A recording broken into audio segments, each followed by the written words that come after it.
Salut, aujourd'hui je te présente mon calculateur de bénéfices Etsy que que je viens de rajouter sur mon site, mon site toulesoutils.fr, que je mettrai le lien en description. Tu as plein de petits outils pour te simplifier la vie au quotidien, totalement gratuit, sans besoin de créer un compte ou quoi que ce soit. Aujourd'hui je te montre ce truc là. Donc si tu vends sur Etsy, des fois c'est pas facile de connaître ton bénéfice réel.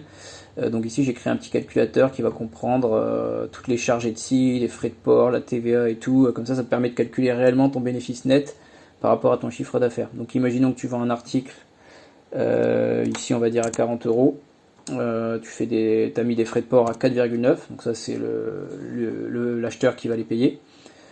Tu as un coût de fabrication, donc si c'est par exemple un matériel ou un truc que tu décores, que tu peins, tout ça, donc tu as un coût de fabrication pour le produit brut, ou alors les produits bruts que tu vas utiliser. Si par exemple tu fais de la couture, les fils, les aiguilles, voilà, tout ce qui est le coût de fabrication. Donc ici on va laisser 8 euros.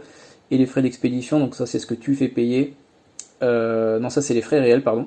4,9 aussi, donc c'est les mêmes que les frais de port, mais si par exemple tu veux faire une promotion sur les frais de port, tu peux mettre moins ici, mais les frais réels de frais de port, ce sera 4,9 par exemple si tu fais du chronopost. Ici tu peux inclure les frais de mise en vente ou pas. Alors tu sais, sur Etsy, à chaque fois que tu postes une annonce, tu vas avoir des frais de mise en vente. Alors c'est qu'une fois tous les 4 mois, donc tu peux l'inclure ou pas. Si c'est ta première vente par exemple pour une annonce, tu peux le mettre. Sinon, voilà, c'est un truc que tu payes qu'une fois. Et tu peux mettre la TVA ou pas. Donc ici par exemple sur cet exemple là, ça nous fait un chiffre d'affaires de quasiment 45 euros. Donc ça c'est le total que tu vas récupérer. Sauf que à ça il va falloir déduire donc les frais Etsy, et je mets tous les détails ici pour les frais Etsy. Et ça va te donner, en déduisant aussi les frais de port, tes bénéfices nets, donc ce que tu vas réellement gagner.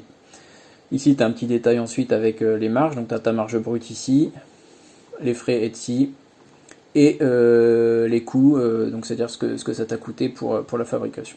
Comme ça tu sais que tu as une marge pour ce produit par exemple de 57,3%, ce qui est bien, mais bon, ça comprend évidemment la main d'œuvre, quoi. Si on regarde un petit peu plus en détail les frais Etsy, donc tu as tes frais de mise en vente, comme j'ai dit, on peut les activer ou les désactiver. Tu as tes frais de transaction, donc ça sur Etsy c'est toujours pareil, ils vont prendre 6,5% pour chaque objet, plus la livraison. Les frais de traitement pour les paiements, donc 4% plus toujours 30 centimes quoi qu'il arrive. Des frais d'exploitation réglementaires à 0,47%.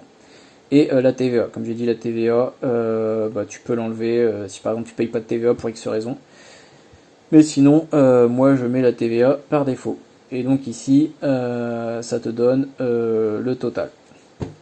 Donc voilà. Bah écoute, ici j'ai mis aussi plein de détails, donc pour résumer un petit peu tout ce que j'ai dit, si tu as besoin de connaître les détails, voilà, il y a tous les détails de chaque chose. Et voilà, donc avec cet outil, écoute, tu vas pouvoir estimer le prix. Voilà, c'est totalement gratuit, comme j'ai dit, je te mettrai le lien en description, et je fais régulièrement des vidéos pour présenter d'autres outils comme ça, des petits outils totalement gratuits sur un petit peu tout. Je t'invite à visiter mon site, et il y a plein d'outils nouveaux qui vont venir, donc abonne-toi aussi si tu veux en savoir plus.